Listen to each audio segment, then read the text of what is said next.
हमारा जो second potential है वो है 3D हार्मोनिक ऑसिलेटर पोटेंशियल, जो कि किसके इक्वल होता है 1/2 m omega square R square. तो सिमिलर श्रोडिंगर इक्वेशन इसके लिए भी होगी, that is h cut square by 2m d2u by D R square 1/2 m omega square R square. v की जगह पे यहाँ पर हमने ये लगा दिया, बाकी l into L plus 1 h cut square by 2m R square into u equals to EU। तो y जो है इसके लिए हम ये y जो होगा वो 7 कंसीडर करेंगे, और ये y जो होगा वो चेंज नहीं होगा। इसके लिए भी हमने वेव फंक्शन लिख लिया, तो ये हमारे पास वेव फंक्शन आ गया। और जब हमने इस इक्वेशन को सॉल्व किया तो ई की वैल्यू हमारे पास जो है वो आएगी 2n plus L plus 3/2 h cut. यहाँ पर मैंने 2n प्लस एल को कैपिटल n लिख लिया, प्लस 3/2 h कट लिख लिया। तो एनर्जी डिपेंड कर रही है किस पे, n और l की वैल्यू पे, स्मॉल n और l की वैल्यू पे डिपेंड कर रही है। तो n की वैल्यू हमारे पास 0 1 2 3 अप टू सोन हो सकती हैं, l की वैल्यू भी 0 1 2 3 अप टू सोन हमारे पास हो सकती हैं। तो लोएस्ट एनर्जी तो इसी तरह हमारे पास जो कैपिटल है ना उसकी वैल्यूज़ भी हमने 0 1 2 3 अप टू सोन लेनी है। यानी n इज इक्वल्स टू 0 है, l इज इक्वल्स टू 0 है, तो हमारे पास कौन सा सब शेल आएगा, 1s सब शेल आएगा। इसी तरह आगे सोन हम चेक करेंगे। तो हार्मोनिक ऑसिलेटर के अंदर जो लोएस्ट एनर्जी होती है वो हमारे पास होती है 3/2 h कट ओमेगा। तो ये पॉसिबल कब हो सकती है, जब हमारे पास ये n 0 हो जाए, यानी 2n plus l equal to 0 हो जाए। तो n 0 कब हो सकता है, जब या तो n 0 हो या फिर l 0 हो। ठीक है, n 0 हो और l 0 हो। तो हम पहला शेल बना लेते, पहला एनर्जी लेवल बना लेते हैं, और वो पहला एनर्जी लेवल हमारे पास क्या है, वो पहला एनर्जी लेवल है हमारे पास 1s।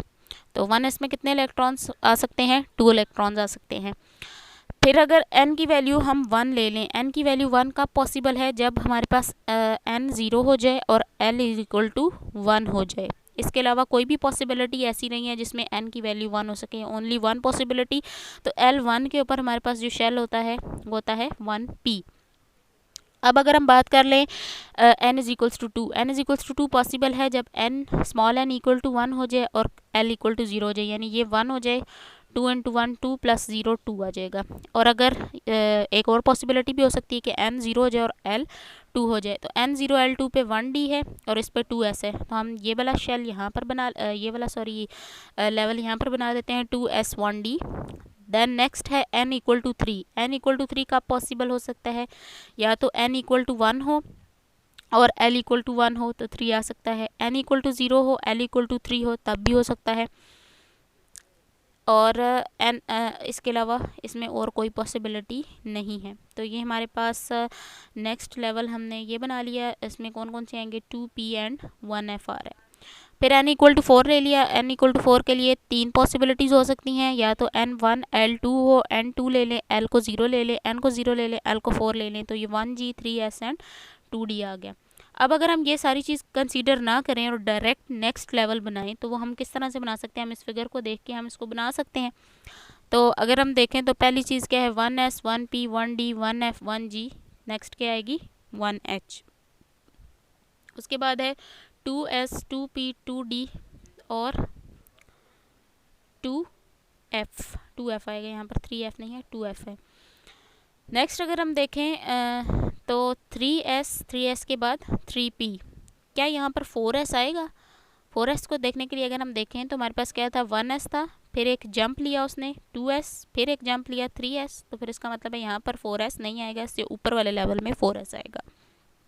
अब हम देख लेते हैं कि 1s में 2 इलेक्ट्रॉन है, इस लेवल में कितने हैं, 6 न्यूक्लियन है, इसमें 6 हैं, इसमें 12 हैं, इसमें 14 प्लस 6 20, इसमें कितने आ जाएंगे 30, जी में हमारे पास होते हैं 14, डी में 10 और इसमें 2, तो 30 आ जाएंगे। इसमें हमारे पास होंगे एच में होते हैं 22, एफ में होंगे 14 और पी में होंगे 6, तो आप इनको काउंट करेंगे तो 42 आ जाएंगे।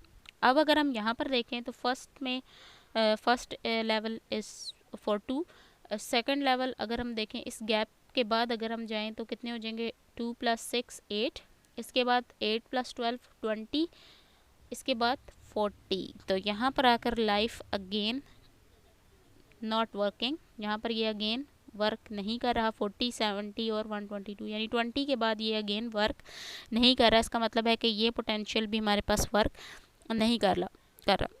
तो दोनों प्रॉब्लम्स हमारे पास सेम है, सेम प्रॉब्लम्स हैं और दोनों में हमने क्या किया था, हमने इनफाइनाइट पोटेंशियल को कंसीडर किया था।